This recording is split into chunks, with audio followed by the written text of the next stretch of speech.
Hi ඉතින් අද අපි යන් ජැපනීස් කොම්බිනිවල තියෙන පොඩි කෑමක් ට්‍රයි කරලා බලන්න. අද මං ගත්තේ මේ කියන්න නම් මේකට පීට්සා මන් කියලා.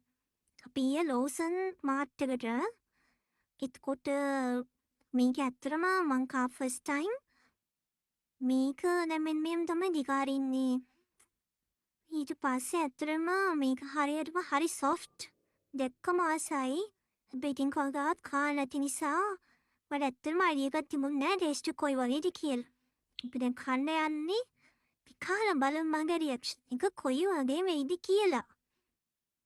ඇත්තටම කෑවට පස්සේ ඔතරසයි ප්‍රශ්නයක් නෑ. ඇත්තට ෆිලින් එක හරියටම ලංකාවේ පීට්සා එකක ෆිලින් එක වගේම තිබුණා. ඒත් වැඩිය කන්න තරම් කටට ලොකු ආසාවක් එන්නේ නැහැ. එනිසා මම ඒකට දුන්නා 10න් 5ක්.